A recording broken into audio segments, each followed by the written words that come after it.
Good day. Today, Russia launched a massive drone and ballistic missile attack on Ukraine. This time around, most of the drones ended up in the capital city, Kyiv.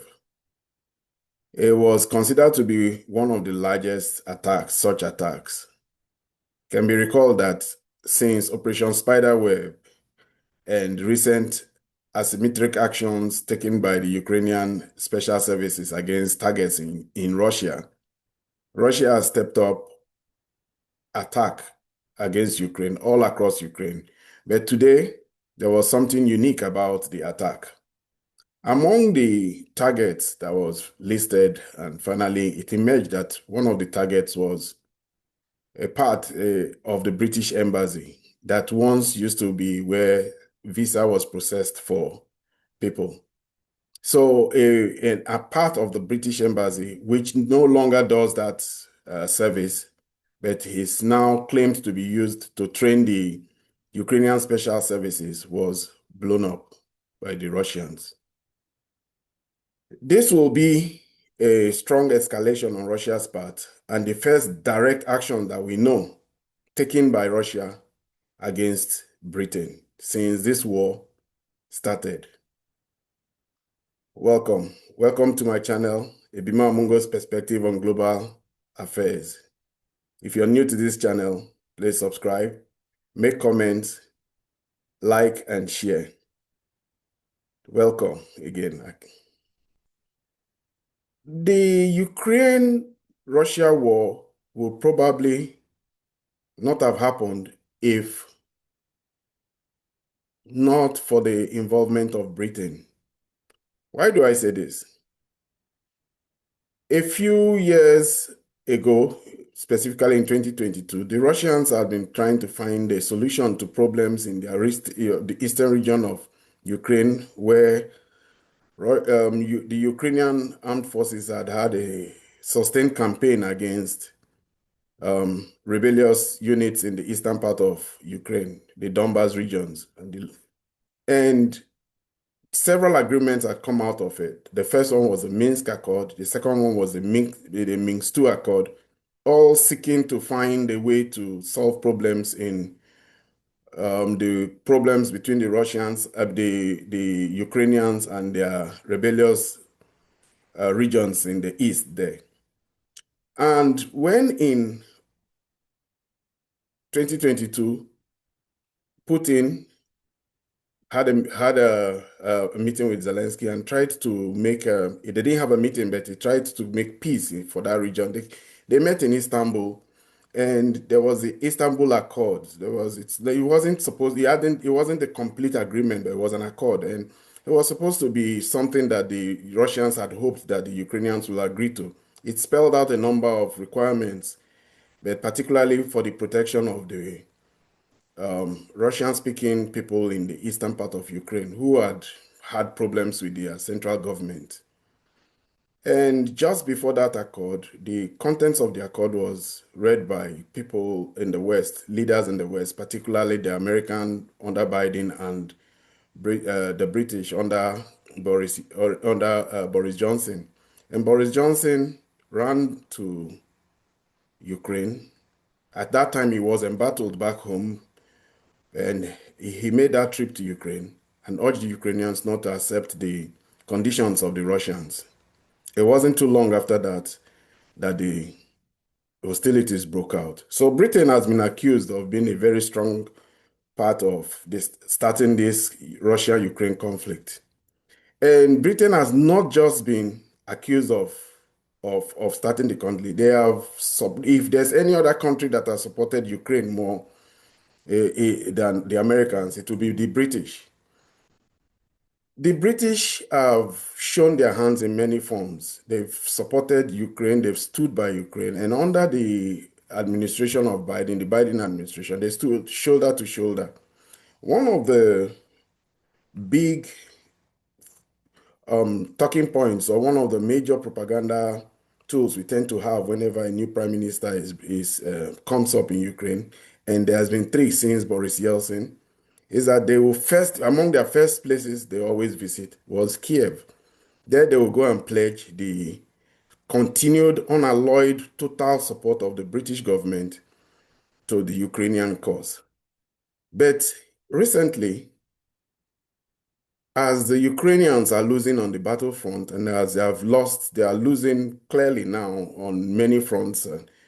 It is now certain that the Russians have stepped up the battle and are taking it to the Ukrainians. The Ukrainians have changed tactics, and this time they are changing tactics with the full and active help of British intelligence and possibly the CIA, the American intelligence. This is coming at a time when America is stepping away from the war under Donald Trump. America is now saying we don't want to be part of this war again.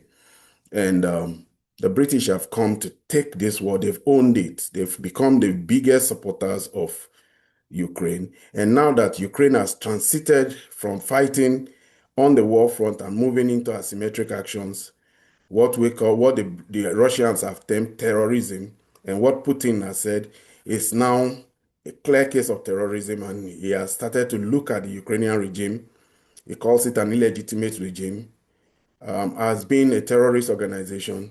The British have become part of that process of undermining infrastructure and military assets within Russia using all manners of asymmetric means. You would want to ask that what really is Britain's concern about investment in why is Britain so much in support of Ukraine? The answer may lie in the fact that Britain is very well invested in Russia and also very well invested in Ukraine. We should understand also that the British economy is now a financialized economy. It is a resource-seeking economy. They don't have resources and they don't have manufacturing. They moved completely, they moved their economy into finance. So financial instruments is now what the British economy lies on. London and New York are the two major financial centers of the world. And by this, what do we do? What do they do as financiers? They tend to buy mines, they buy assets from which they can continue to gain rent, as they call it, rent-seeking assets. So in this case here, they had a lot of investment using Shell BP and using a lot of British companies that were very good in the oil and gas industries, where Russia had a lot of assets in.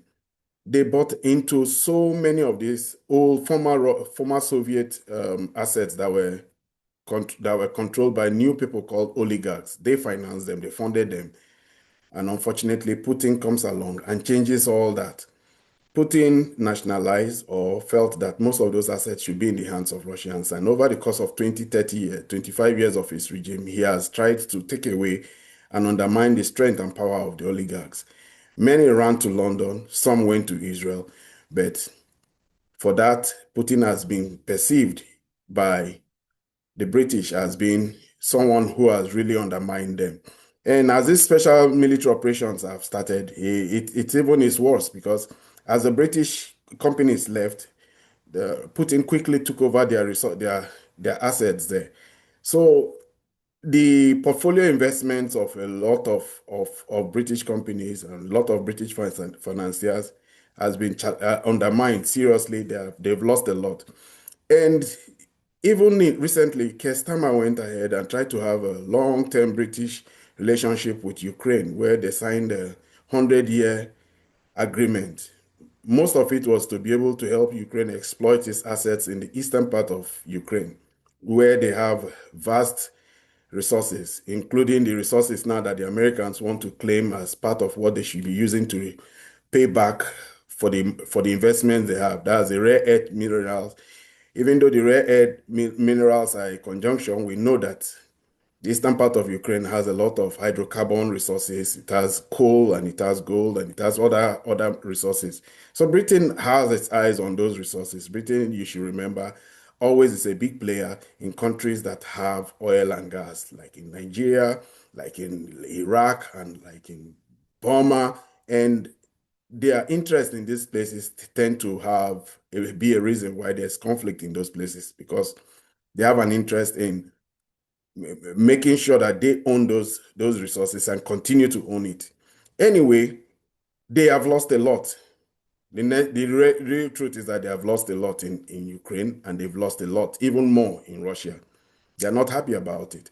Let's not forget that most of the financiers that support the British, the people who become elected in both in America and Britain, former they had many had roots in Russia.